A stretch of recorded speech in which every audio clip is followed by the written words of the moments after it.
That's what he's trying to do, I think. Yes, it will. Jason, they're not going to take that island out, are they? Where the dead tree is? Potentially. Yeah. Really? Yeah, that particular lake and the lake that's right next to it, the Pump House Lake, they're gonna do some renovating too. What they're having to do is actually deepen the lakes Deepen it. a little It's bit, not filled much, but the priority though is the Pump House one. So they might say, we don't have time to do that one. But all the lakes are 4 or 5 feet higher than they were when they were put in. So There's sediment in them. I sure hate to see them take that island out. Duck Island. The osprey really like that island. Well, If it was cleaned up a little bit, maybe. the hawks like it. You know, that dead tree, they like to nest up in there and go up there and eat their prey and whatnot. They love that. True. I'm going to turn in Audubon Society and Sierra Club. Called Ducks Unlimited on us? Or Ducks what? Unlimited. Come on in, come on I've in. seen the ducks in there roosting in that tree. The ducks roosted in the tree. You're a wood duck. Yeah, the wood ducks. Okay, so I think come this way a little bit. The last 2 times we've done this, I've neglected somebody. We know John's gonna be here in a few minutes. Yeah, He's he's going a to call little me and I'm going to run over and get him Okay, when perfect. he pulls up. Today we're going to be focusing on 100 yards and in. Since in our last clinic we've spent a lot of time on chipping and trying to get you to realize that that's the go-to shot. You putt till you can't putt, you chip till you can't chip, and then you pitch. And we kind of combined bunker and pitch shots all together. Bunkers by themselves are kind of a roadblock for a lot of people. A comment was made that better players tend to miss it into the bunker as opposed to miss it into the grass. And I think you guys kind of feel like I'd rather miss it into the grass than I would rather than miss it into the bunker. And that has a little bit to do with your confidence out of the bunker. Well, it has a lot to do with the confidence out of the bunker. But we didn't spend a whole lot of time talking about just a regular pitch shot. It was a pitch shot from a bunker. So we're going to spend some time talking about hitting out of a regular lie, or a fairway lie, and then we're going to kind of move ourselves into hitting from more of a rough lie. All pitch shots, all from about 25 or 30 yards, all with a little bit of an obstacle ahead of us, a pitched hill, so you can't chip it. You actually have to flop it. And by the targets we choose on the green, we're going to make sure we aim towards some that are closest to us. We don't want any that are too far away. So we're actually going to have to elevate that ball.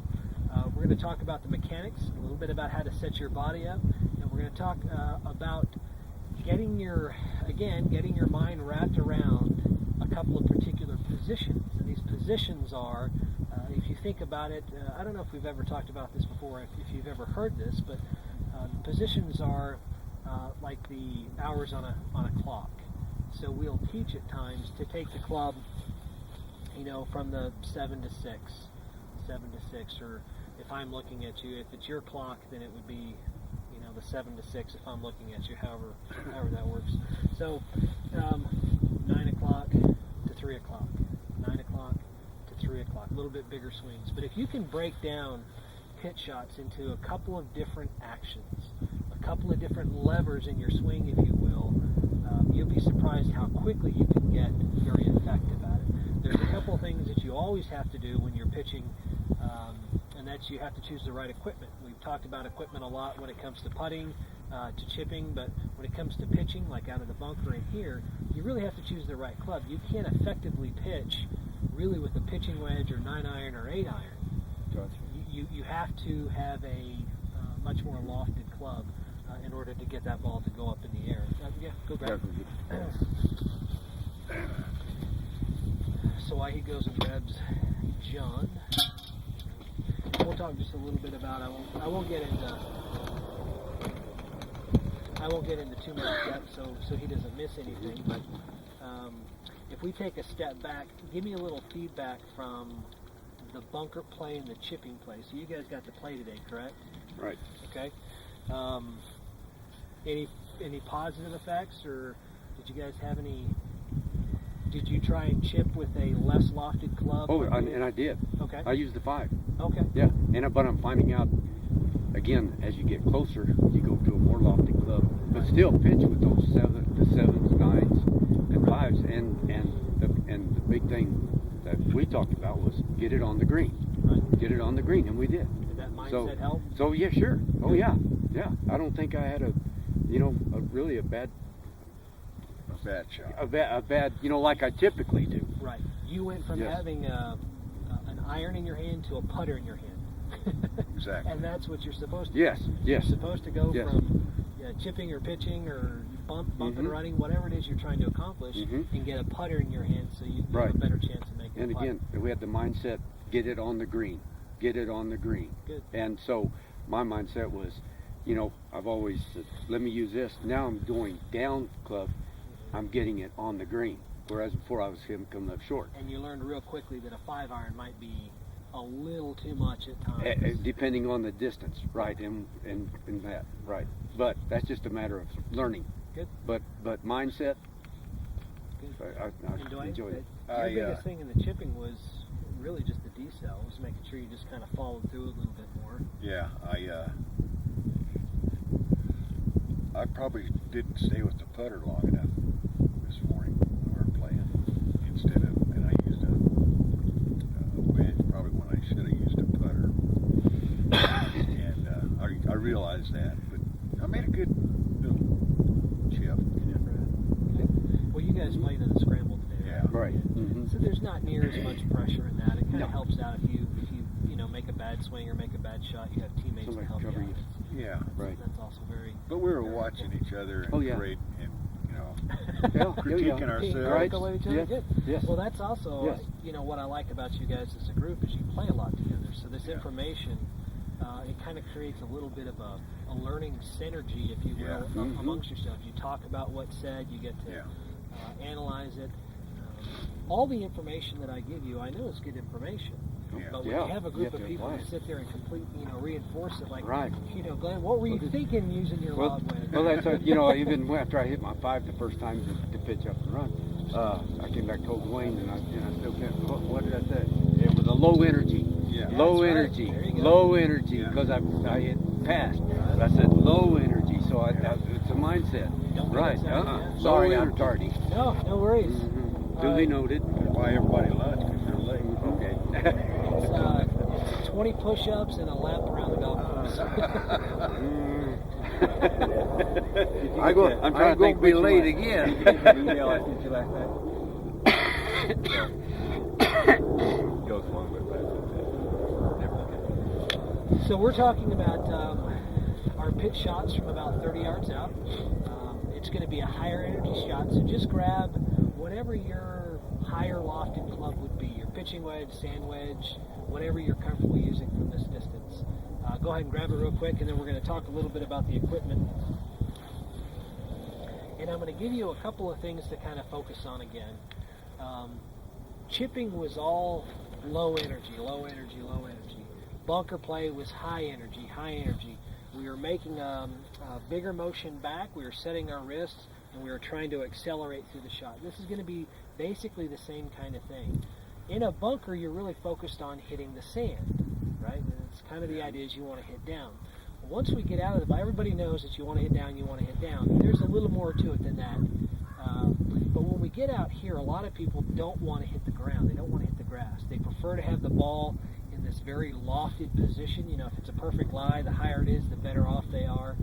If it's kind of in the rough and the ball's sitting up, they start licking their chops. It's because the average person actually has a hard time elevating the ball. Okay, they tend to try to scoop the ball up in the air or force the ball up in the air with their hands.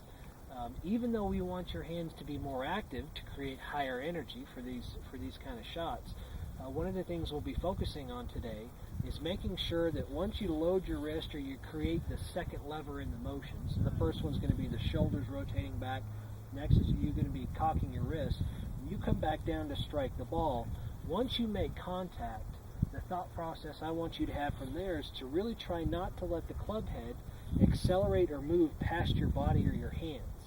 I really want to see contact, and then you can turn and rotate through, but we don't want to see that club head rotate past your hands. I would not normally start out with hey, here's what people do wrong, most people.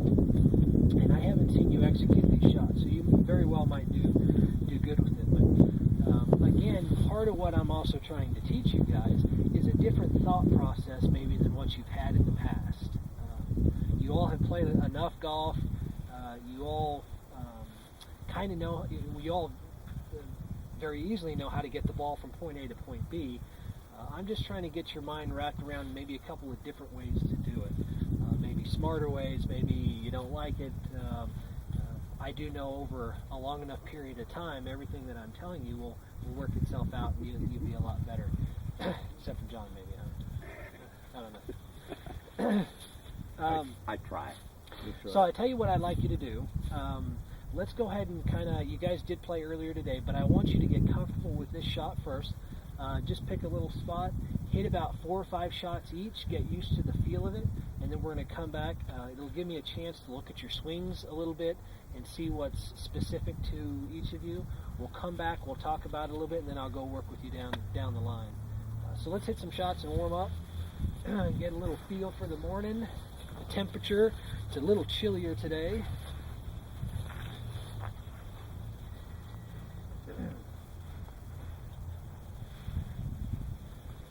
No red flag. Pick your target, blue or white, one of the two. I want you to mentally, since we're here practicing, I want you to mentally start calculating how many shots you hit on the green and how many you miss. So if you hit 5 or 10 balls warming up, I want to know how many you hit on the green.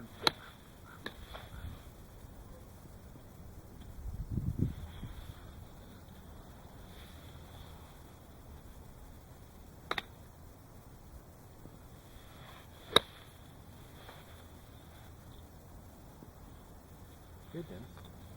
That's good high energy. That's kind of what we're looking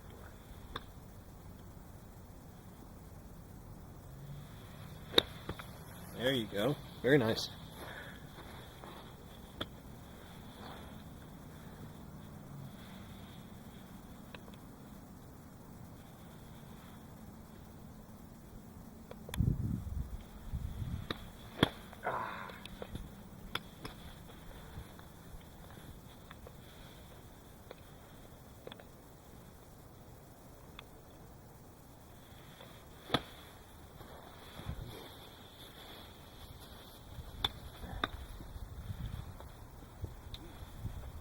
Good one, Dwayne.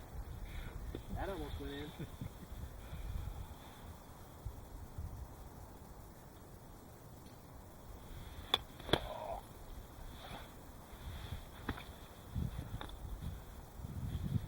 Man, you guys are overthinking this. I can see how. Yeah, that's the truth. It's all right. Just relax.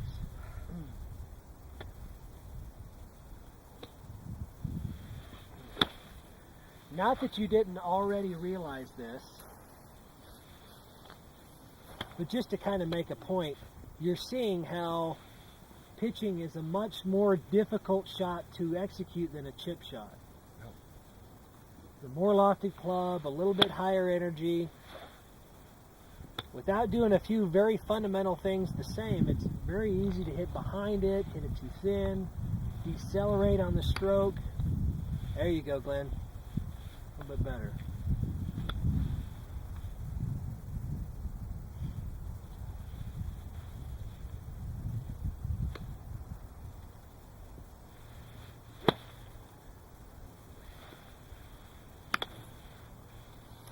Okay, one more each.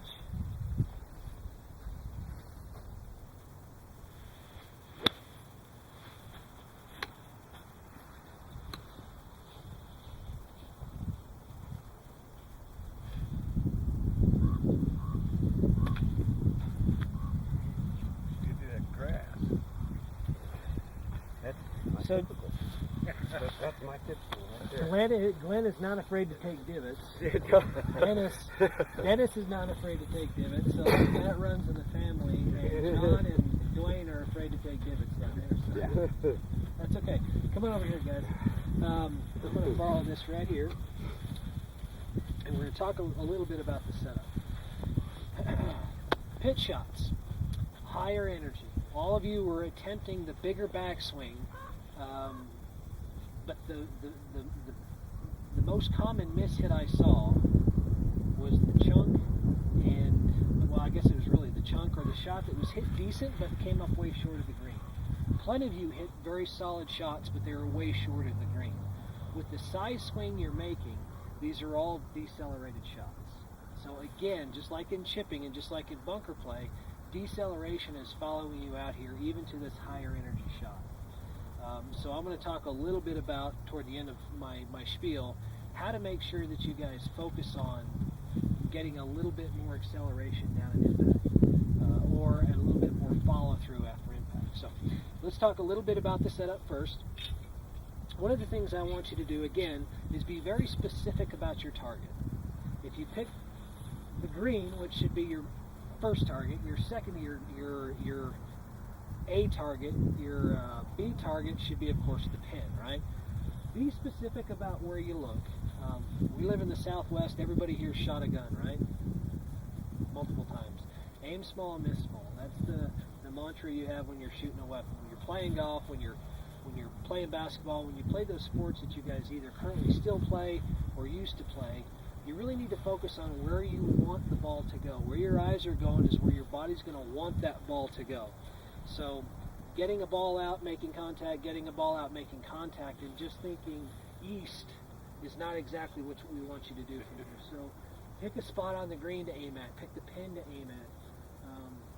When we're talking about a higher energy, more difficult shot, I'm not technically aiming at the blue pin. I'm aiming toward the fat part of the green, the bigger part of the green. So if I hit it a little short, guess what? I'm still on. If I hit it a little long, guess what? I'm still on. But if you were to aim at the blue flag and hit it a little too easy, where are you going to be?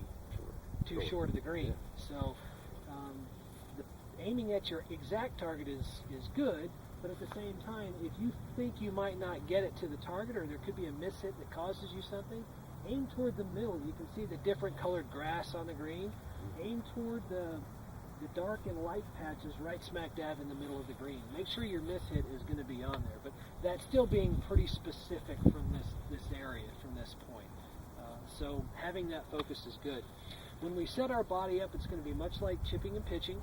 We're going to set up with a slightly more relaxed stance. We don't have to have that big wide stance. We're not creating 75 or 100 miles an hour of club head speed, so we can be a little bit more relaxed. We do still want our upper body bent over, arms down hanging off our shoulder, and I did see a couple of you back on your heels for this shot. And this is, again, a common thing to do with setups. We want to make sure that that weight's a little bit more forward, a little bit more stable. In chipping, and forgive me for this, but I really breezed right over the balance. I did tell a couple of you this in our one-on-ones, but it's very important when you're hitting these shorter shots to make sure that your weight is a little bit more toward the left side. Okay? I don't want to see 80% of your weight and 20% or 70-30. I'm just looking really for 60-40 most. We want to have a little bit of pressure toward that left side. The reason is we're making mostly a shoulder and hand movement here. We don't need that big wide upper body turn. So when we get set up and we kind of lean a little bit to the left, we're kind of anchoring our body or putting our body in a position to where it's not going to want to sway back and forth. You remember the conversation about the spine being the axis of the swing? Well, the more our spine shifts and moves backward and forward during the stroke, the harder it is to hit the ball consistently. So this is just a way to kind of stabilize our body. So weight, nice and comfortable. We're going to get set up, and the last thing I kind of want to see you guys do is make sure you're forward, more on the balls of your feet, and then we're just going to kind of shift a little bit. Now you notice those were very small movements on my part, right? Again, I want to emphasize, I don't want to see this when you're out there trying to hit the shots. It gets very difficult to make a move from that position. So we're just a little bit of weight over here to the left side. Once we get in that position, I want you to start thinking like my lower body is going to be very quiet during the swing. Active would be full swing. We kind of feel our knees and our hips and everything kind of move a little bit to the right and left during the swing. When we're making these little 40 to 30 yard shots and in, the more quiet our lower body is, the less our upper body moves. moves, our spine and our shoulders and our head, which effectively means I'm going to be more consistent. I would challenge you to watch the guys on TV. They love showing those little 20, 30-yard shots that they hit because they're so dang good at it. Watch their body movement. Watch, they'll even show it in slow motion. You will see them set up and make this little three-quarter swing with a lot of wrist and make contact, and you won't see their knees or hips move half an inch to the right or left during this motion. But once they make contact, they'll tend to rotate and finish all the way through, almost like it was a full swing. But their mindset is, the more quiet my lower body is, or less movement my lower body has, the more stable my upper body is, which means I can make that little shoulder turn and the little wrist cock and make pretty good contact with it. Get back to where it was to start. Where you originally set up, with as much efficiency as possible. And that's all it is. And you're kind of picking up on a theme. I know you are, if I didn't outright say it at the beginning, but what we really try to do for every body type and style and age and gender that we have is try to minimize movement that shouldn't be there. Can I make you stand and execute like Rory or Phil or anybody like that? I can't make you exactly like that, but I can get you pretty darn close with a couple of fundamental things to focus on. So anyway, we're gonna focus on for our next maybe 5 or 10 shots. What I'd like to do is get you back out there, and I really want you to focus on how you set up, what your target is, getting that weight in a good position, and then I really want you to start focusing on getting a good follow-through. This is the second part to what I said earlier, the follow-through. I was seeing some decelerations. Your new finish point and thought process for your finish is to hold it for 2 full seconds, even if you don't hit the ball well, even if you don't hit the ball well, it goes a foot, goes way over the green, it doesn't matter. Hold that pose. Try and get the lower body turned a little bit more toward the target. There's no reason why the chest and the arms can't be more out in front of you after you finish. It's a higher energy shot, which means when we rotate through, we want to see a little bit more of our body turn toward the target. That's also going to help elevate the ball. But if you can hold that pose for 2 seconds, you'll get used to accelerating through the ball at impact. Just a question. Sure. Around on the first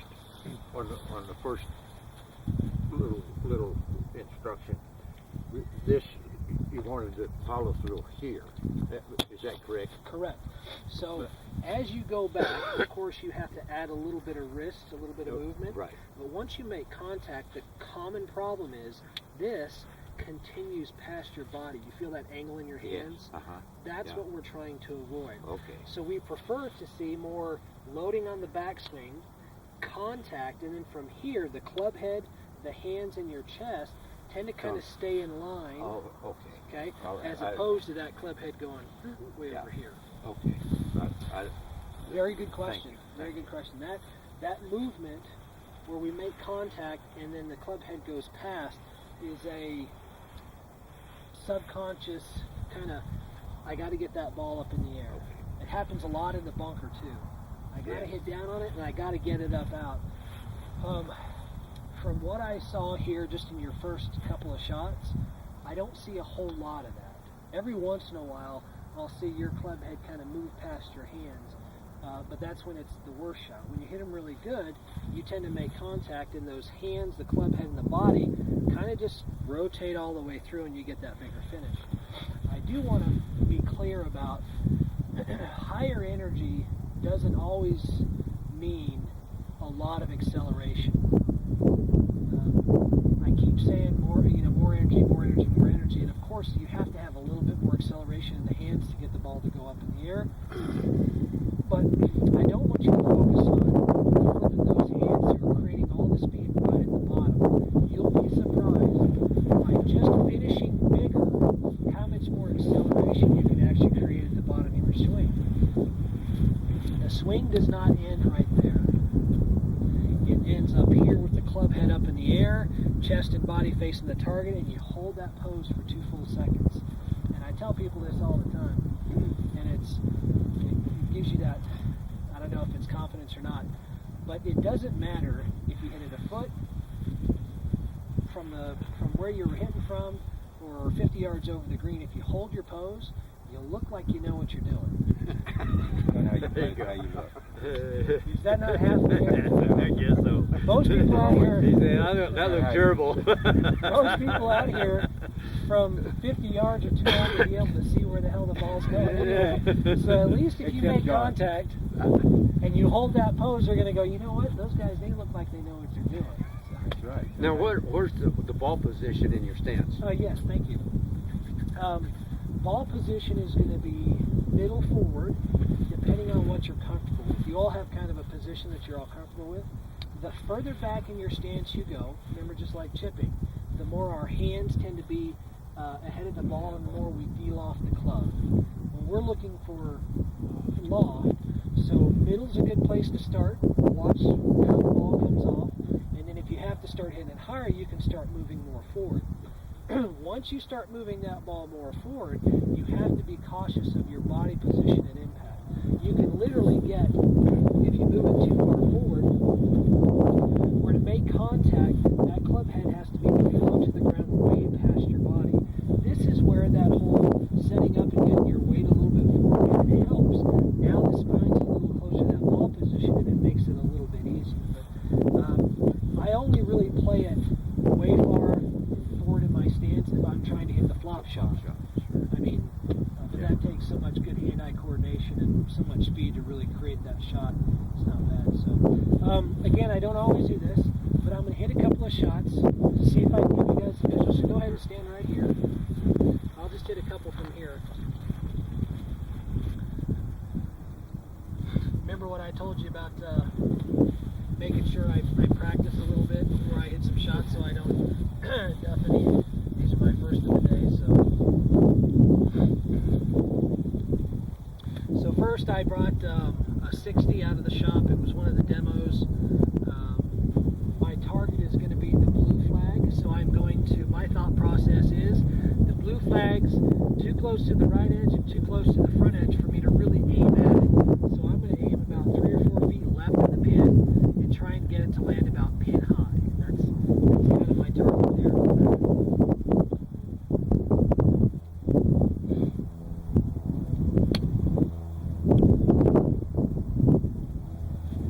So I missed my shot right at my target, but it still ended up pretty close. Watch the finish, watch the setup. Higher energy, a little bit more rest up, and a big follow through. Okay?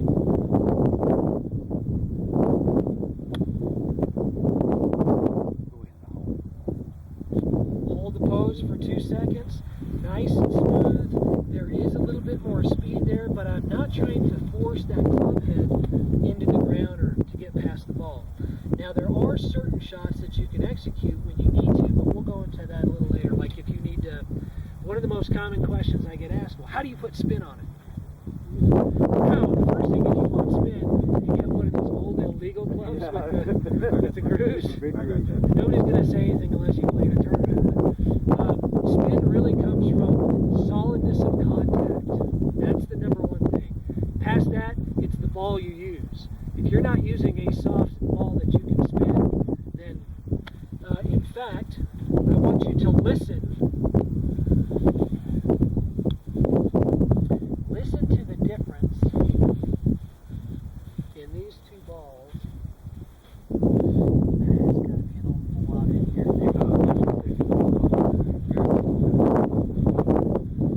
So this is an old Tour 100. So this is actually an old lot. You guys can see I broke out the good practice of a lot of you guys. Listen to the difference in the contact. A little short. Good contact though. Yeah. Good sweet spot. More of a thud than anything.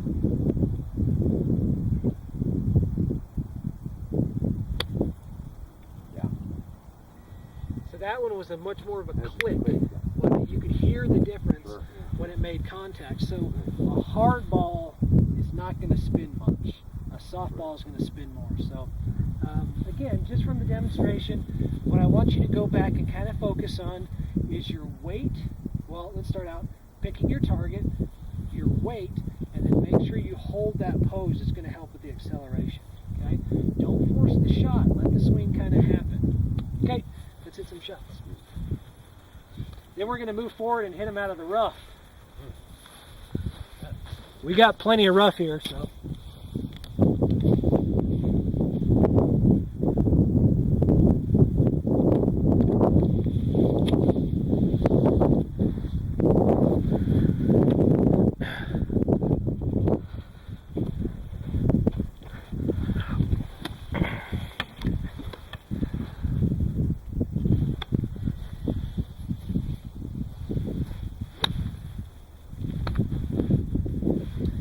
So, of all that conversation, Dennis, you were the least of the decelerators. And so you really do make a good motion going back to the ball. There is a lot more energy there. That's the 56, if I remember correctly. It is. That's the highest I've got. I don't have a 60 or anything above that. That's the only thing I have. Okay.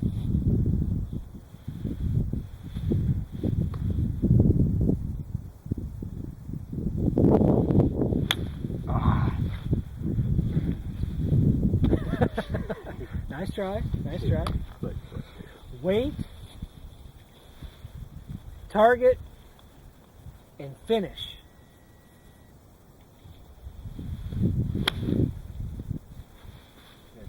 So you already have enough acceleration. Mm-hmm. What I see in your setup is that you tend to set up, well, first, because of your acceleration, you're able to loft the ball up in the air pretty good. Your hand position is so far forward that you're setting up much like it was a chip shot, though. So relax that ball position. So Brent, there you go. Bring it back. And allow, go ahead and set up. Go ahead and set up. Okay. Okay. Now bring this hand back just a little bit. Okay. And allow that club to open up. Really? So here we want the hands more over the ball, not in front of the ball. Okay. Because we're trying to add loft, not decrease the loft. All right, don't worry.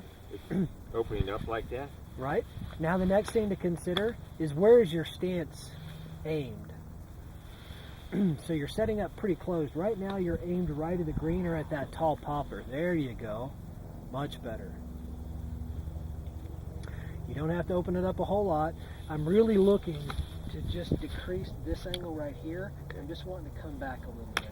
Hand should be over the ball, not in front of the ball like you had it. Nice and relaxed. It's all right. It's just a little behind.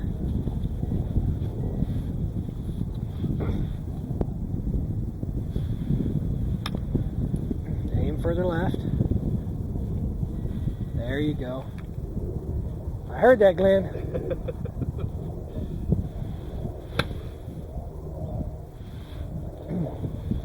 So you kind of set your body up where you're close to the target, your club face is turned down, your hands are forward, but you put so much energy into it, the ball still lofts up. But all those equate to a chip shot, with the exception of the ball position. You don't have to come back from here all the way to back here. Don't do something to cut. Just bring it back a little bit, a little closer to the ball. Make sure your body's aimed a little bit more left of the target. And you don't have to force the shot so much from that position now. Make sure you follow through. Much better. That was a much more fluid follow.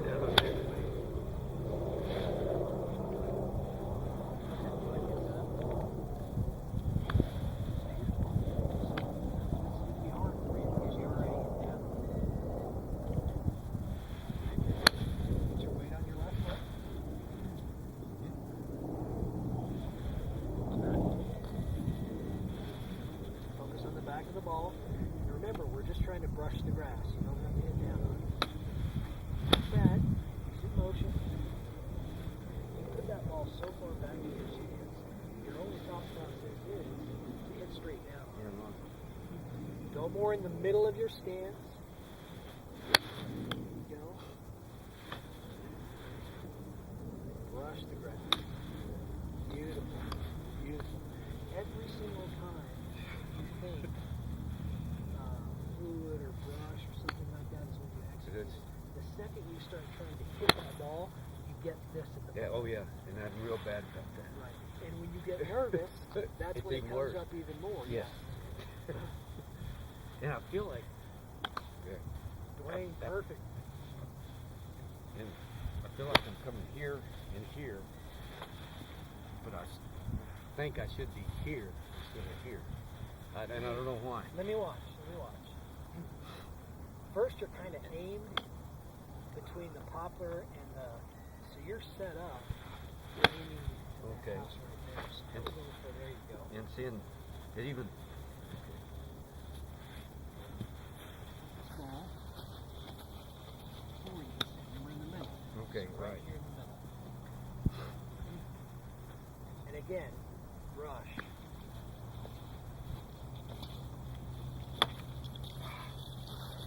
Feel the jump right at the Yeah, bottom? right at the bottom. Yeah, So I sure that's did. what- I don't want to tell you what that's called because I don't want you to get all obsessed with it, but I have to. It's called a yip. Oh yeah, and I get them. Good day.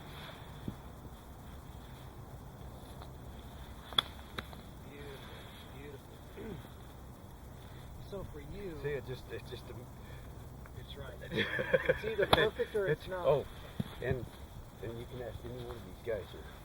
When I get up to make that shot, I'm negative just before I ever get over it. I want you to hit the next 4 or 5 shots. Get set up. Trust yourself. You've been doing this so much. I want you to trust this. Right? It's going to sound weird. Put it in the middle of your stance. Good. Now, right before you're ready to swing, close your eyes and hit the shot. Good. Okay? I want you to hit about 5 or 6 shots like that, okay? Get set up, pick your target, put it in the right position, get ready to execute. Okay. And right before you're about ready to swing, Okay. close your eyes and execute the shot.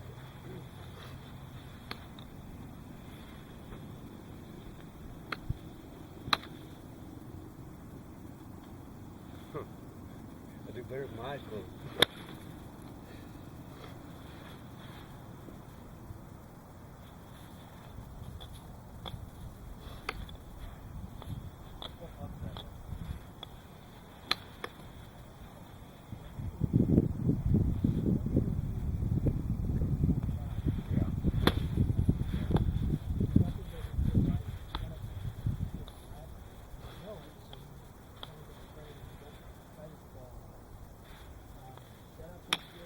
Ball position's a little bit in the back.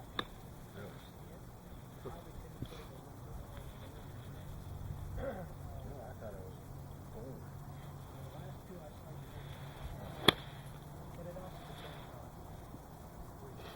Yeah. I ran out of bolts.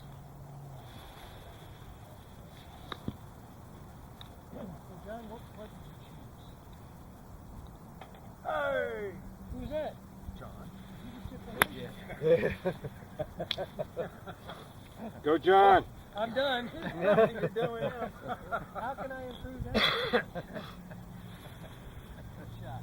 So anything we talk about ring a bell is something sound different? Yeah. Okay. Standing. I can do it better with my eyes closed.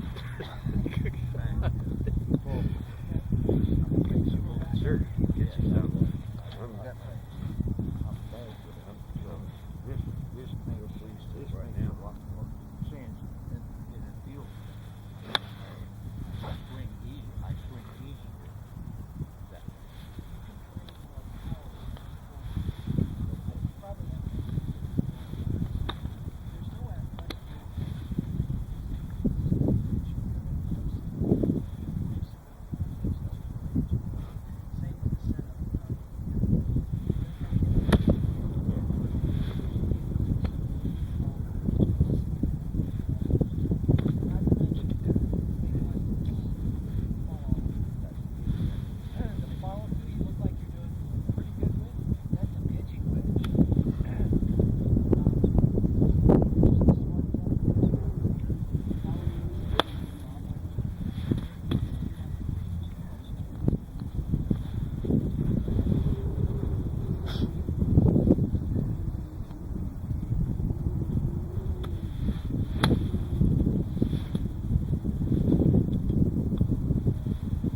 eyes closed. Oh, almost every one of them. And I'm on 5 or 6 of them, Contact, and then so- I open them up again, and that's what I do. okay. So you're getting fixated on the contact. When you close your eyes, you tend to focus more on the back to forward motion and not worry about the contact. Right. All you're struggling to do is make sure you don't fall over when you close your eyes. So it's just more A to B. When your eyes are open, if I were to say there's an A motion, A would be here, B would be focus on A, great B here, and then C. So we want to be more A. And B, and that'll get the big problem. Right. Just sweeping the grass, just kind of feeling that motion.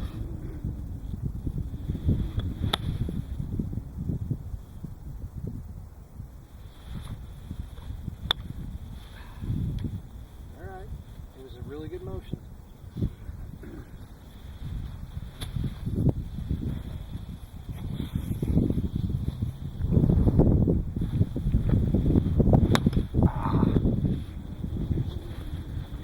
Start getting nervous.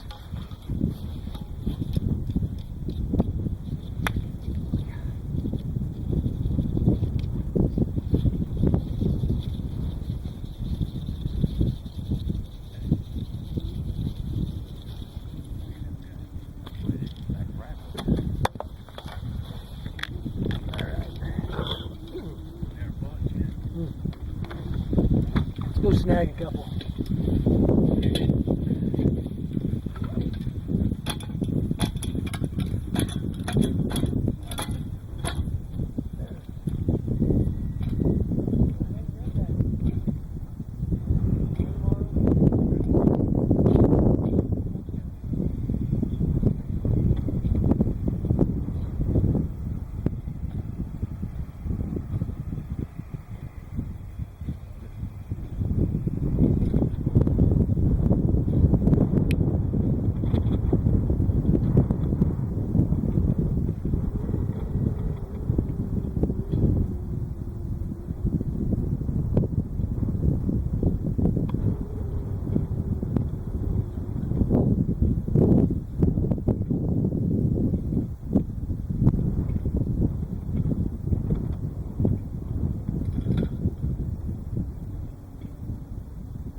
So let's leave all these right here.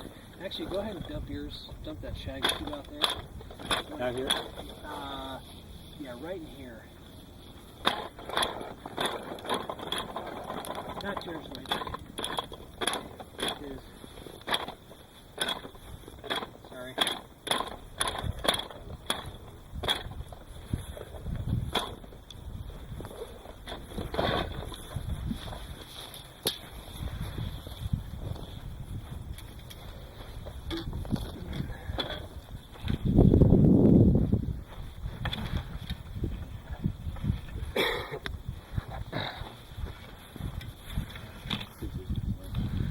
All right.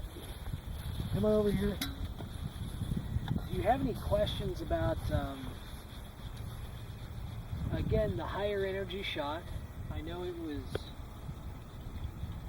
there was some success and some issues. Your change, Dennis, is probably going to feel the most awkward.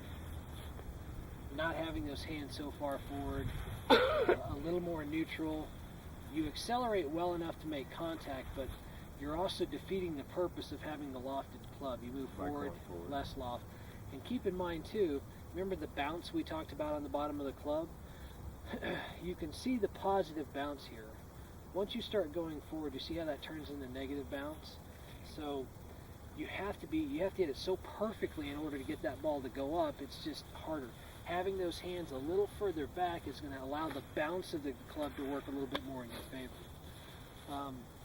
The only other thing was being a little bit, because you have your hands forward and it's closed, you tend to pull your shots. So you've been closing your body up to the target.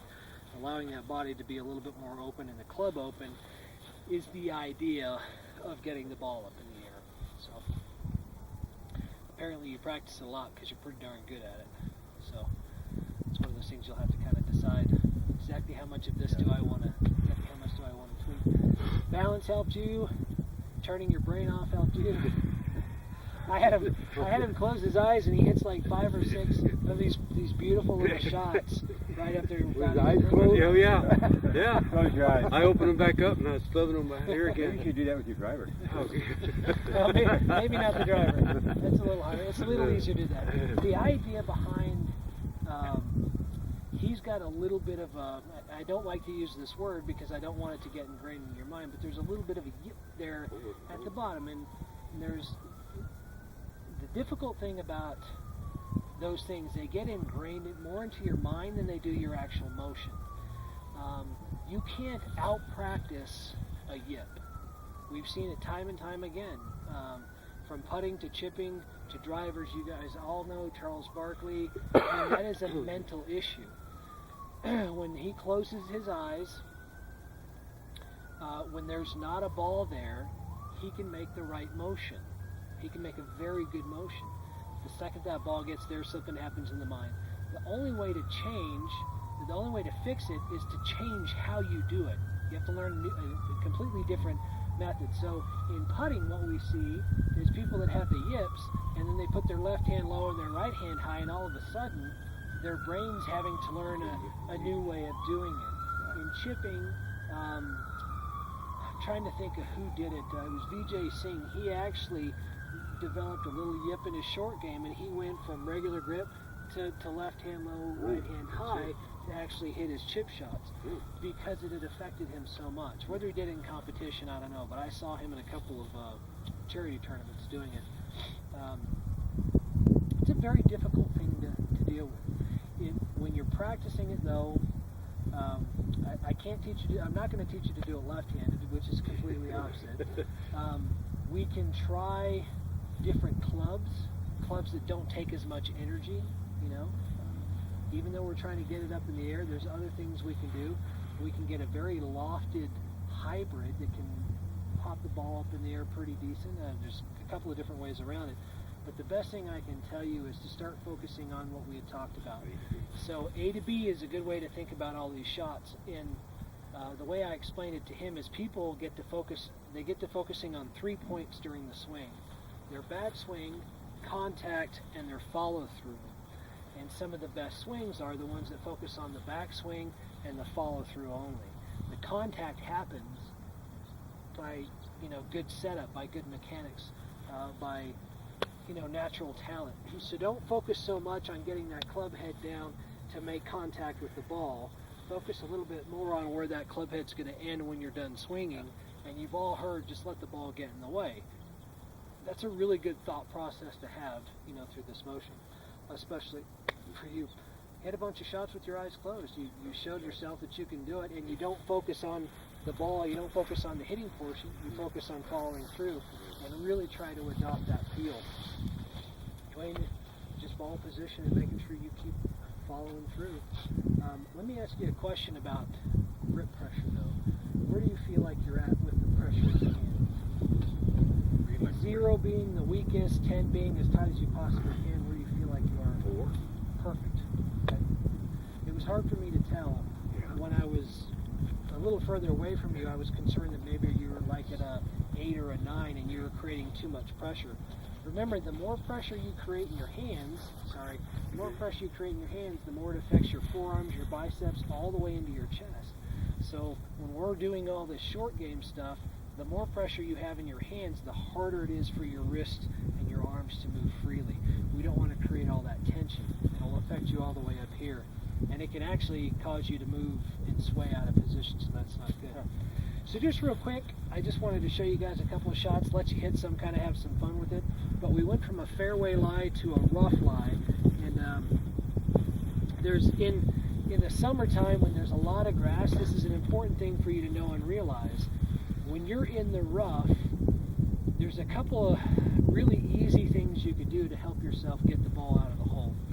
First, the type of grass you're in is going to have an effect on it. Bent grass, bluegrass, Bermuda grass, whatever. We mostly have Bermuda grass or a version of Bermuda grass out here that's kind of rough. When you get into thick stuff, again, acceleration is going to be one of your best friends. But because our rough gets, it's this kind of wiry Bermuda grass, I do need you to start thinking about creating a little bit more grip pressure on your left hand. Your left hand's your guide hand and the hand that's pulling through the shot. And what will happen is if you have too little pressure, when you make contact with that grass and your grip's a little too light, it can open it and close it pretty easily because there's so much of it. Yeah. Right. So if you just think to yourself, apply a little bit more pressure with that left wrist, and I need to be very careful here and specify, I'm not talking about going from a 4 to an 8. 4 being light pressure, 8 being almost, clenched. I'd like to see you go from a 4 to a 5 or a 4 to a 6 at the most. But you just need to have a little bit more control with that lead hand so that you don't hit those shots that close and open. We've all hit them. We've got out there, we've made the perfect motion, and it's 20 feet to the right. And it's like, what? Yeah. Exactly how did it go that direction? Yeah. Made good contact, I accelerated well, but it's just because that club was able to move and close with the conditions. Where does the shank come in? I mean, Great question. I actually have helped tons of people with the shank, mostly because there's only really 1, maybe 2 ways you can shank a ball. Okay, you could be so close to the ball that the hosel hits the ball first, and there's nothing you can do about it. The only other way to really shank a ball is to come through with the club face open. It's wide open. It's wide open. So 'cause that's a lot of times that happened to me. In a little gnarly lie, okay. opened the club up. Catch that hosel and off it Yeah. goes. The motion of the club head during the stroke is what we refer to as a toe up to toe up or open to close. Have you guys heard those terms Sure. before? The toe during the backswing kind of points up in the air. After impact, it points up in the air, or we move it open to close. However, when we get really fixated on that hitting the ball portion, it's really easy for us to come back down and hold on to the club and not allow it to rotate through. Either we're trying to create more loft, or we've created so much pressure in our grips, our grip, that we're not allowing the club to rotate through.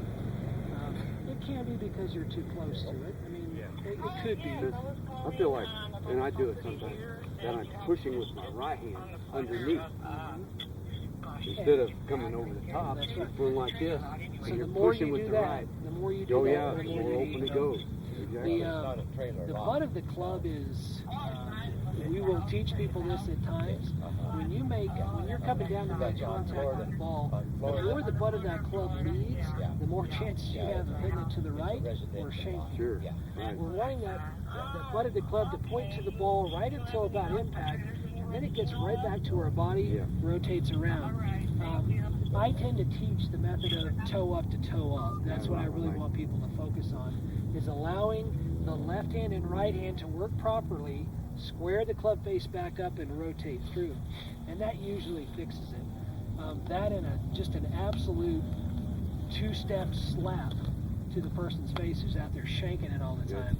I'm like, It's all in your Yeah. hands. It's all in your hands. You know. But it gets there. And I've done that too. I know Once you do it, you're going to 2 or 3 or 4 times, and then eventually it'll go away. with my mid irons, if I'm trying to hit a draw, if I don't go toe up, it won't happen. Right. Exactly right. This is not Yeah, the I'm just saying. level Yeah. that I would talk about the hands, Mhm. but it's a really good point. It gives me a chance to tell you something. From my beginning lessons to the guys that I teach that are zero handicaps, or the ladies that I teach that are zero handicaps, I every once in a while have to remind them that your hands control almost everything. How your hands move during the swing and the impact, that's why we put so much emphasis on how you hold the club. But it's all in your hands. You have the ability to hit the ball left or right just simply by understanding how your hands move and impact. It's all up to you. I can give you the perfect grip. You can have your swing perfectly on plane. You could have perfect lies and perfect equipment. But if you don't allow your hands to rotate properly during the swing, go toe up to toe up, you'll always fight that slice. And thanks for the question about the shank, because it kind of goes right into the grip pressure thing. Yeah. I don't want you to add more pressure. Pressure in the grip can cause a lot of that. It can cause you to grip it so tight that you don't release until you're way past impact, and then you release after. That's why we stress grip pressure is important, low grip pressure is important, a lot of other things too. Well, you get a gnarly lie like that, God, you know it's going to give you some trouble. Yeah, I saw the conflict of interest right when I told you that I want you to grip it tighter with your left hand. And then the question of the shank came right after, so you kind of caught me there. This is very specific to thicker lies. You have to have a little bit more pressure on that left-hander. The more gnarly it gets, the more pressure you have to have. But it can be so much that it slows your hands from rotating through, and you kind of find yourself in a bad Do position. you teach whatever toe up on every shot? I'm gonna Mostly. say 80%. Yeah, mostly, yeah. Even this shot here is toe up. Still toe Okay, up, toe up. because that. Okay. The only shot that's really not is the bunker shot, and Sure. well, Okay, it's now still toe up to keep it toe open. up, but you're trying to create so much loft out of the bunker, mostly, Right, you can't in the get it lob up there. shot. I think I might have mentioned something about the lob shot. How when I make contact with the lob shot, my thought process is I'm going to keep the club face as square to the target as I possibly can, as long as I can. So I'm going to make contact, and I'm going to try and allow that club head to kind of rotate toward that target, and then maybe up here is when I start seeing that club face close. But I'm trying to create loft and get that loft out. So most of the time it's toe up to toe up. And who slices the ball?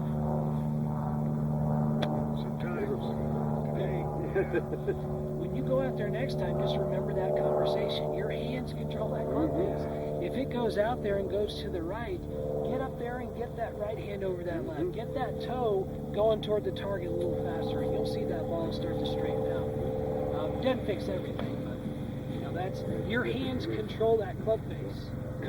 Some of your body does, but it's mostly in the hands, so you got to be prepared. There's really not enough thick grass here to really hit a lot of great shots, but being in the rough is a little bit different. It takes a little bit more control, but this is when you're in the fairway and you have a good lie, you can think, okay, get it on the green and then get it close. When you're in the rough, get it on the green. Forget the pin. Yeah, Let's just get it out on the of the green rough, yeah. and make sure that we can, again, get a club on it. I spent a little bit too much time chit-chatting, so I want to go back and hit some 50-yard shots, but while you guys are here, let's talk about what I want you to start thinking about for these slightly longer shots. Who uses, does anybody have a particular position they like to take the club to for the 50-yard, 100 60-yard yards. shots? 100 yards? Yeah. Is that, that's a distance you like? Yeah. Okay. When you make your 100-yard shot, I guess what I'm looking for is, do you have a comfortable distance you take the club back that feels right? I never thought about it. I don't know. Shouldn't I it be don't the know. same? Do you have a go-to No. distance? Yeah. Okay. I don't put a full swing in You know, it's about Well, like but- that. Okay. But shouldn't you hit a full swing with all your clubs unless you're in a situation Yeah, like these, this? these 50 or 60 yard shots. Right. What I'm trying to get to is what I want you to try and do is find a club that 3/4 swing where you turn your shoulders and you load your wrist, you get to that good 90-degree angle here. That's the most that you're going to take. Okay. From there, whatever you hit that distance, say it's your sand wedge. That's what you lock into your brain for your sand wedge shot, and then your pitching wedge shot, and your 9-iron shot, and your lob wedge shot. That little, because it's probably going to be from a good 30 or 40 yards and out that you use that. From here, you're taking a slightly Right. smaller swing, but from that distance, stop trying to use one club with 8 different swings from 60 yards and in. Learn one swing and change clubs. Right. It would be a little bit easier for you. So I have to kind of, and I didn't segue that properly. I should have prepared you a little bit for what I was getting at. But what I do is from about 30 yards and in, it's whatever, it's all touch, it's all feel, Right. you know, at that point. But from about 35 or 40 yards and in, I have this little half, 3/4 swing that I'm super comfortable with. And it's lob wedge until I get to about 60 yards. From 60 yards to about 75, it's sand wedge. And then from 75 or 80, it's gap wedge. So it's that same swing, and I just change clubs with it. Because I know if I take the club to right here, and I follow through to right there with the sand wedge, it's going to go exactly 68 yards. And I can manipulate a few yards here or there just on that swing by how I make contact, how much energy I put into it, but it's just boom, boom, boom. You'll see me on the golf course from 40 yards and 100 yards making the exact same swing. The club just changes. Because that's why we have clubs.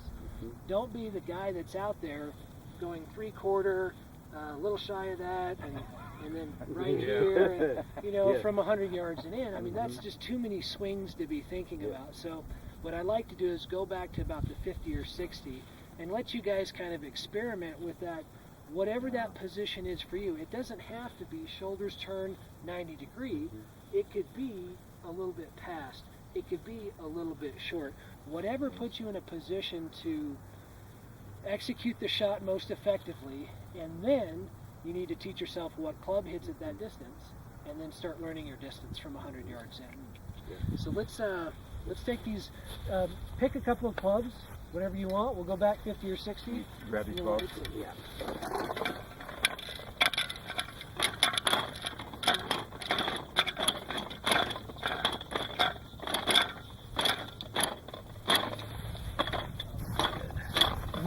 You get sticks?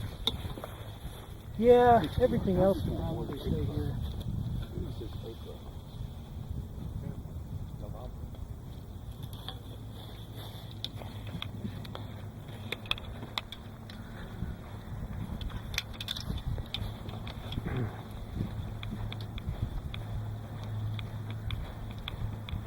Anywhere in here, guys. This is going to require a slightly bigger swing for you.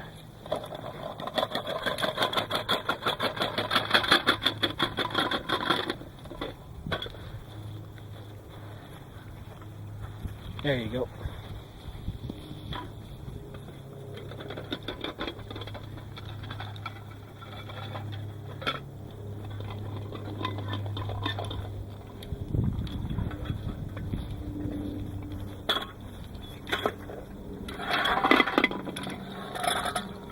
Is your brush Dennis? In here.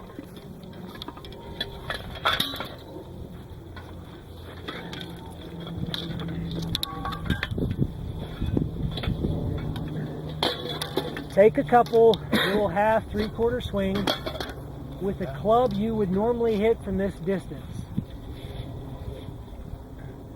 If you find yourself short of the green, up the club.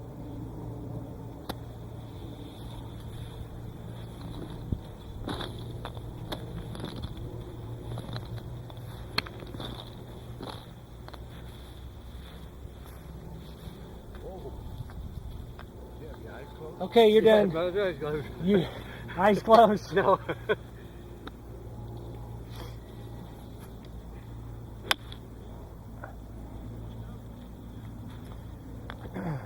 What club did you pick? This is wedge.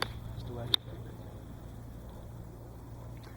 From this distance, the energy applied should be more than enough to get the ball up in the air.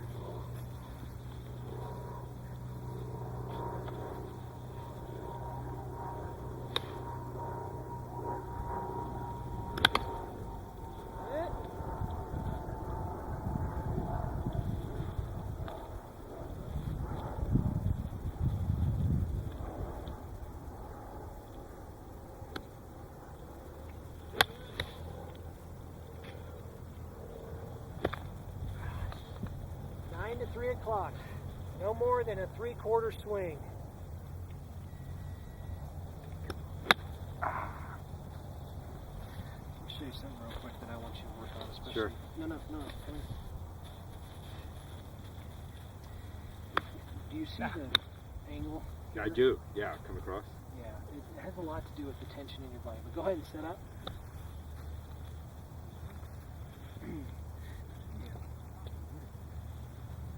Take a, don't hit the ball, but is that going to force you to be a little bit more? Well, you know what I'm trying to do?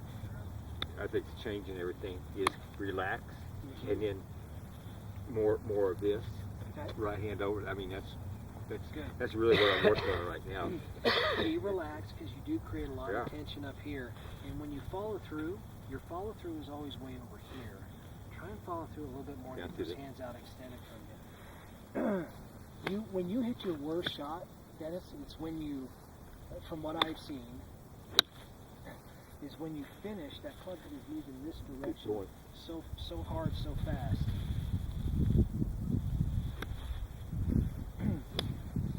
Relax. Good balance. Get off your heels. And extend. There you go. Very nice.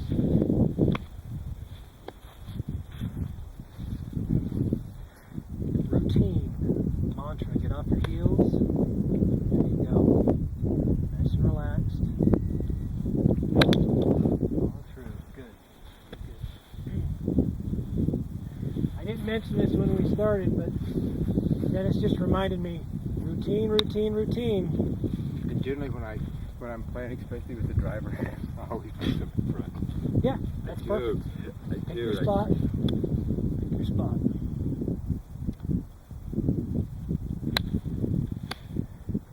Okay, everybody stop real quick. I've seen and heard some pretty spectacular contact and swings in motion, but where are the majority of the balls? Short? Everybody concurs? Yep. All right, so put that club down that you got. This is the club that you thought you could hit this distance with this swing. It's too short. So choose another club. Go up, go one up. Right.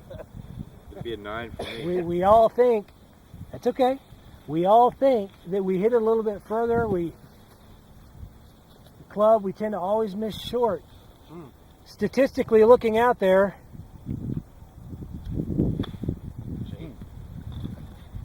see, But now I'm in a mindset that I've did got you to- just throw a club down on camera?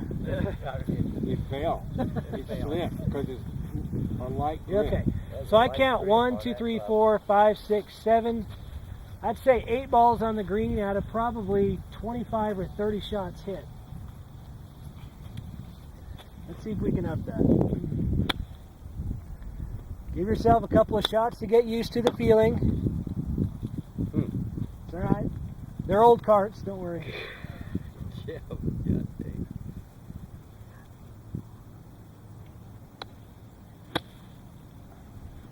So now you guys are thinking you're going to hit them 90 yards over the green. That's exactly right. You're not going to hit it over the green.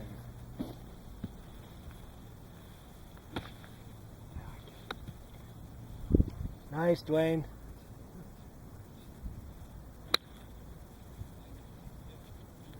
Don't ease up on the shot. Make the same motion. 3/4 to follow through. Pick your target, the green.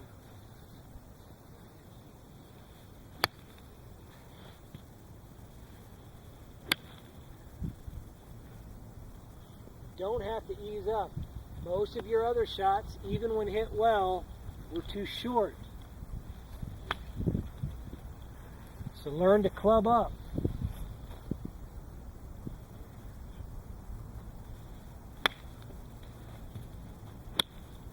There you go, Dennis. That one looked like one of the most relaxed swings you've made. There is. Yeah, there's no. I'm No really. tension. Glenn, you need to close your eyes. Hit about 3 more with your eyes closed.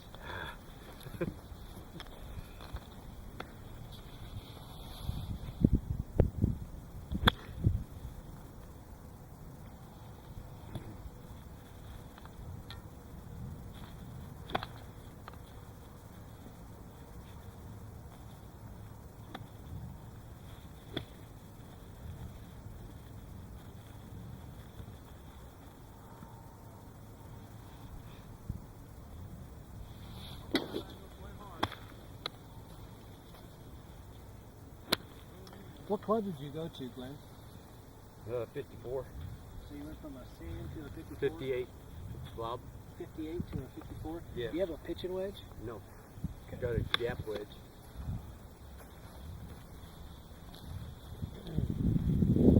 You're making a good motion. You're just sitting a little too far behind.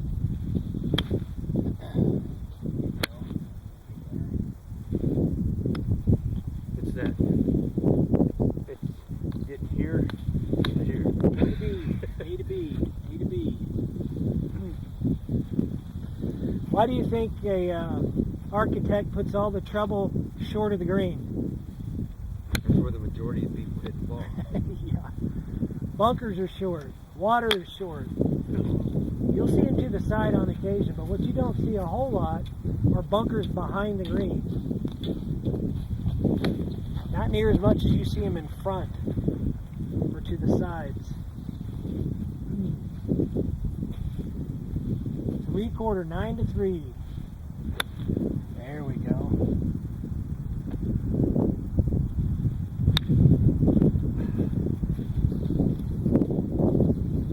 Is that off the Hosel? Probably was the patience, but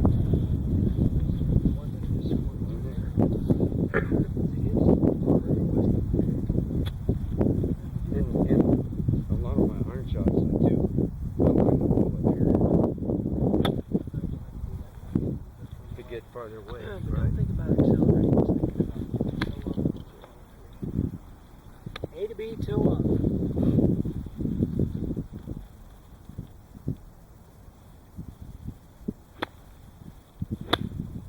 Ooh, that one was really across. Really across.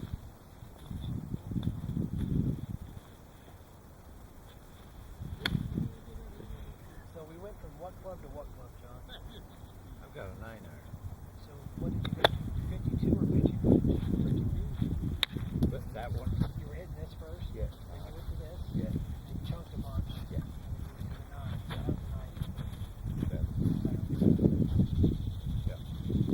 At least I'm getting them up on the green.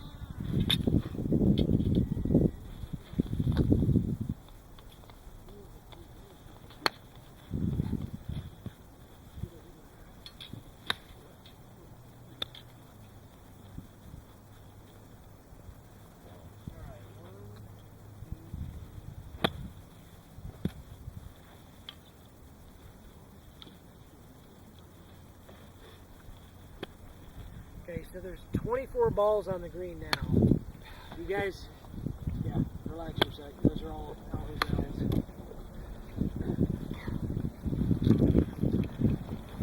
So in about 10, 12 shots, you went from 8 being on the green to having, what is that, 16 on the green. So twice as many being on the green, just going back a club. So what I'm trying to prove to you is the normal shot, that little 3/4 shot that you're comfortable with, when given a chance on the golf course, chances are you're going to hit it short more often than you're going to hit it on the green. It's just something that happens to everybody. So practice a little bit, change your mindset. That little 3/4 shot from 55 yards out or 50 yards out, you need to up that club one. Learn what clubs give you the best chance to get it on the green.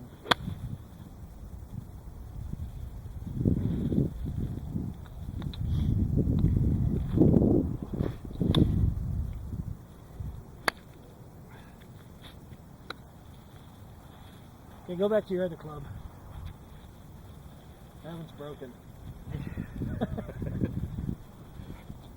With the nut behind it loose. Come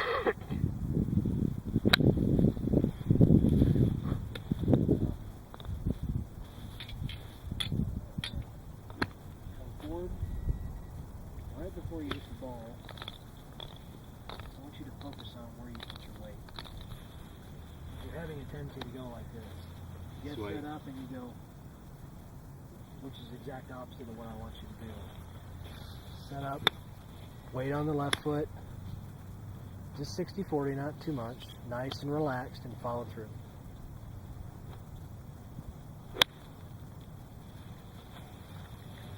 You see how your tendency was to fall back to the right?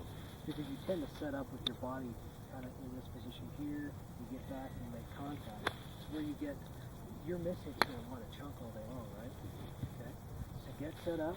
Make sure that weight's a little bit more on the left foot and stay there through impact.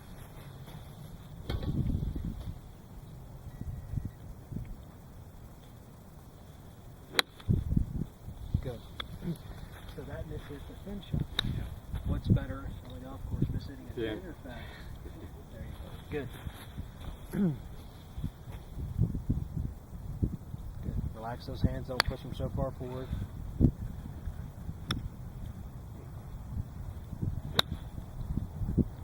Good.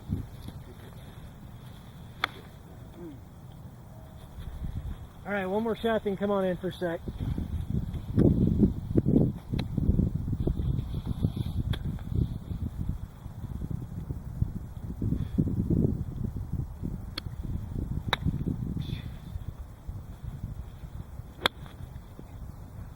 Good. Well, I think we affected Glenn somehow, just from that conversation about shanks. We'll get it straightened out. There you go. Remember? Yeah, oh no. People want to leave, they like a covey of quail when you get the shanks. They don't near you anywhere. He's got the penicillin. Nobody's going to be around it. It's all right. We'll get it fixed here in a sec. We started out talking a little bit about, or a lot about pitch shots. Go ahead and come on over here, guys. And making sure, you get right where you're at, and making sure that we understand, again, a couple fundamentals. You know, you notice I'm not talking about how you should be holding on, your grip stronger or weaker. I mean, these are some of the fundamentals that you guys already have. These have been kind of very intricate things that maybe you have not thought about in the past. Pitching shots, higher energy, making sure that your balance is in a good position, ball placement's in a good position, and making sure that we follow through and hold that pose. That will have a very positive impact, especially if you're following your routine. Out of the rough, we're making sure that we're going to grip it a little firmer with our left hand. We didn't really hit any shots, but it's so dormant out here right now. Even the thickest lie is pretty easy to get through. It'd be kind of hard to show you, but understand that there's a little bit different thought process once you get into the rough. Take it very seriously. Accelerate and make sure that you keep that club face square through impact. So coming out to the 50 or 60 yard shot, part of my goal was to really teach you how to go from one position to the next, to really set your move lever one, or move those shoulders, cock your wrist, get set, and then move into the other position. After watching you guys hit all your pitch shots from over there, I decided to kind of shift it a little bit into, again, more your thought process. And I know I can tell you guys have a different swing, maybe 3 or 4 swings, maybe even 5 swings with one particular club in your bag, as opposed to having one go-to swing with 4 or 5 wedges or 9 irons or 8 irons to go to. For the average golfer, that's a much better thought process to go through when you're at this distance. Teach yourself that one nice motion that you're comfortable with. It's the right distance back, it's the right follow-through, it's the right amount of acceleration, and understand that you have different tools in your bag to help you accomplish getting it on the green. You saw very quickly, I let you hit 10 or 11 shots, and only 8 out of 4 of you, only 8 were on the green. I let you hit, I think, 12 shots the next time, and there were 25 or 26 balls on the green. So you almost doubled your you're getting the ball on the green just by moving up to one club. And I know you struggled with about 6 or 7 of those shots until you went to another one. Then you finally started getting more on. It does feel different, and our tendency is to always want to go, my God, I have a 9-iron, now I have to swing it like this.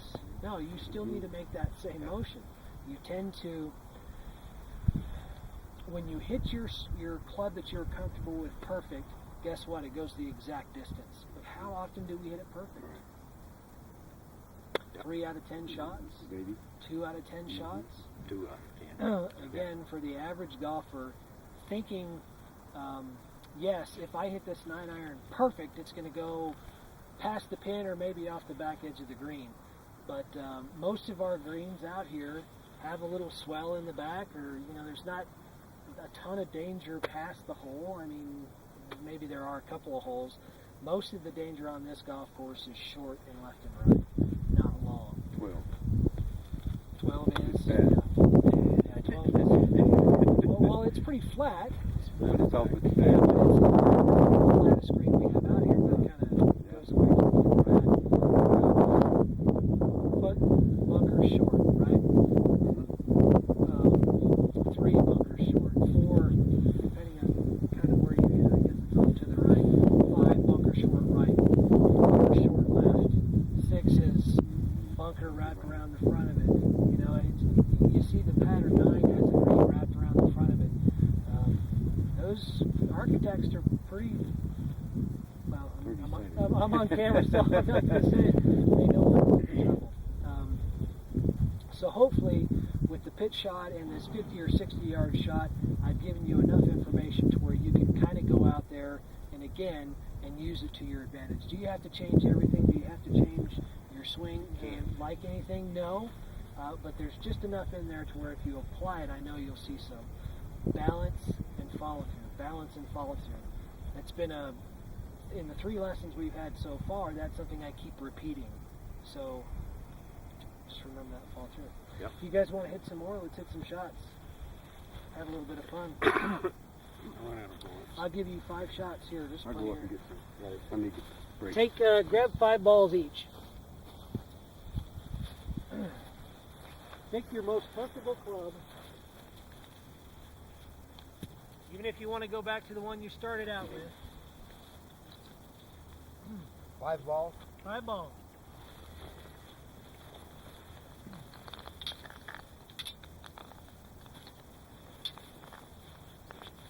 I have 6 because I'm going to give myself a warm-up.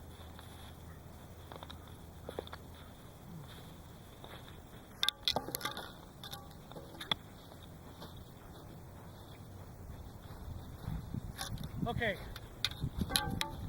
You got your comfortable club?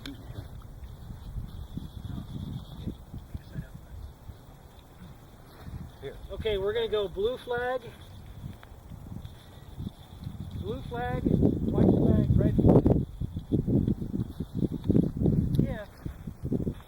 We're playing mile 1 or scramble. So we'll start with Dennis and go to Dwayne, then Dwayne back to Dennis. You guys hit your shots, and then I'll hit mine. If you guys can get the ball closer, I'll think of something before we're done. So you go first, blue flag.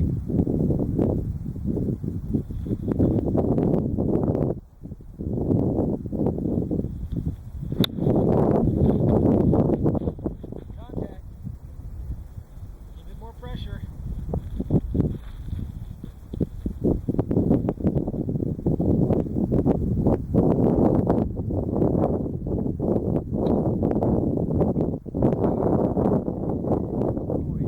Remember where that ball is? Right in the middle. Okay, Glenn, go ahead. Yeah, John.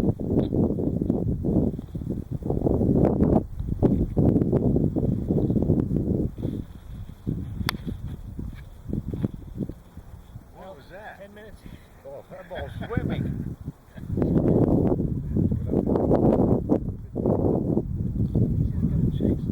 Glenn, go ahead, John. Glenn, next time you set up, take the ball from here, way up here, okay? Exaggerate and get away from it, right? Give it off that right.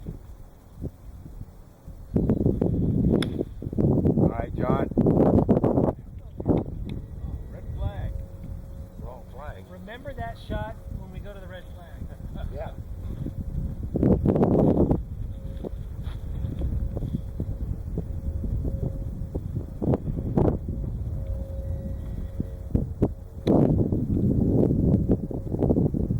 Yeah, but Okay, I'm one up. Okay, Dwayne, you get to go first. White flag.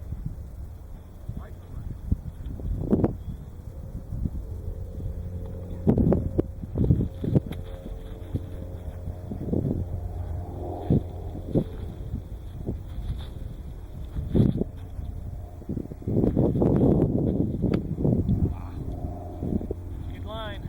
Short. John, go ahead.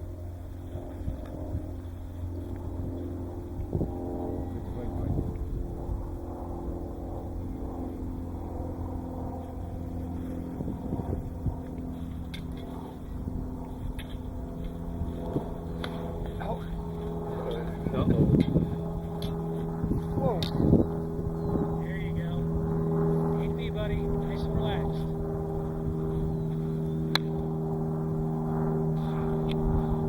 Okay, now that wasn't a shank. That was just off the toe.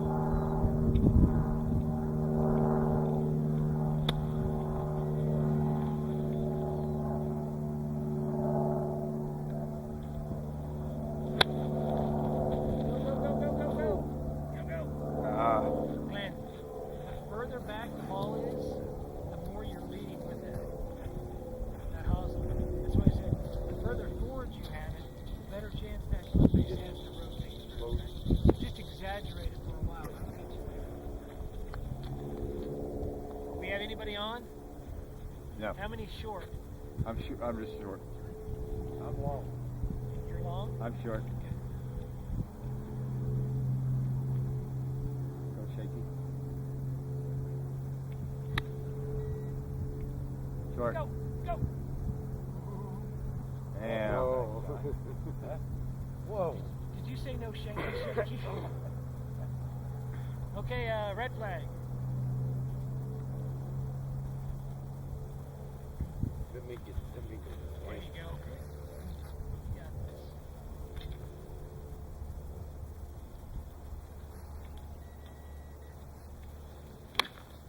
Attaboy.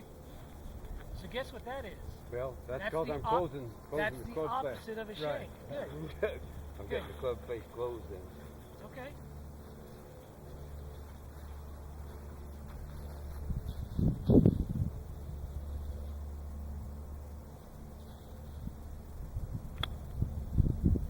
Go. That's pretty damn good. It's right at the hill.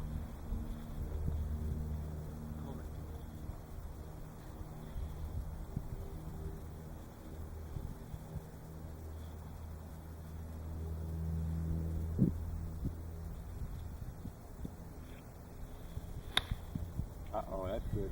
Yeah. Go ball. Oh, it hit the hill. Good hill. 2 feet further short, that would have bounced right on up in there.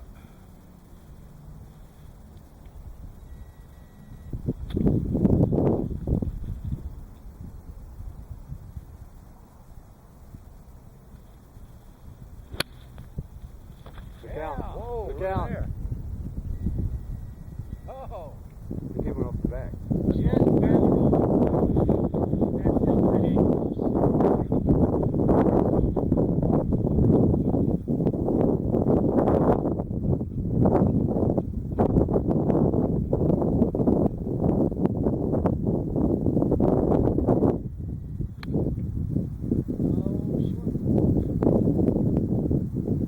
Okay, 2-1. I'll give you guys a chance to tie it up, and I gotta get back to work. You pick the hole. White. What are you, racist? All right, go ahead.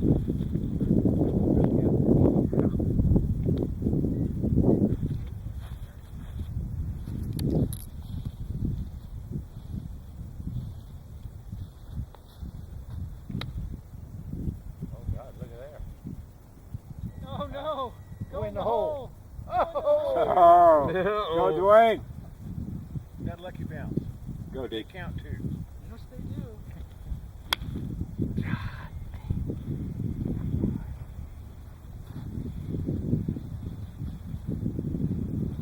Okay, John, get inside that one.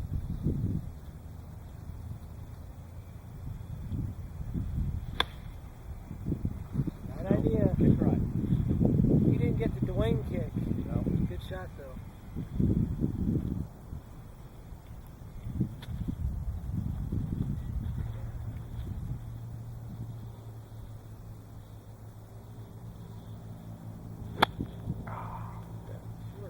Not bad.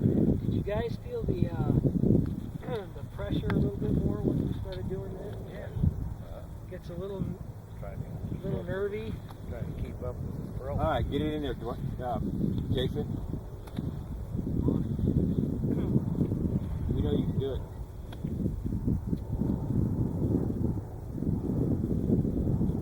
Pressure's on.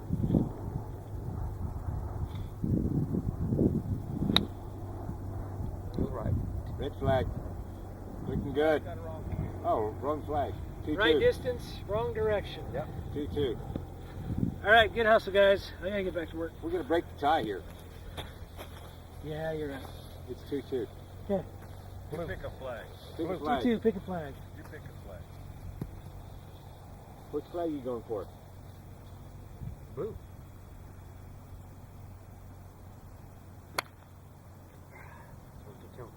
Blue flag. That's right, it's good distance. Bail us out of here. Good distance.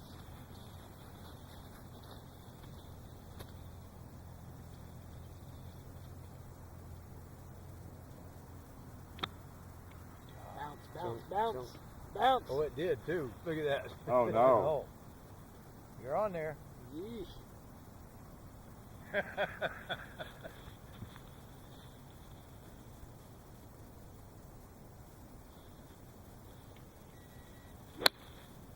There it is. Fight. Nice, good long. Good shot. Still, Ah. He's got that red flag shot down pretty tight.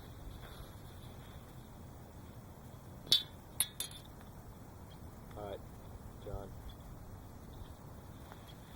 No one putt. There it is. Bounce forward. Left. Bounce It forward. did. Go up. Go up. Oh, no bounce. All right, Dwayne. If that beats me, Dwayne, you're not allowed to come to the last lesson. No pressure.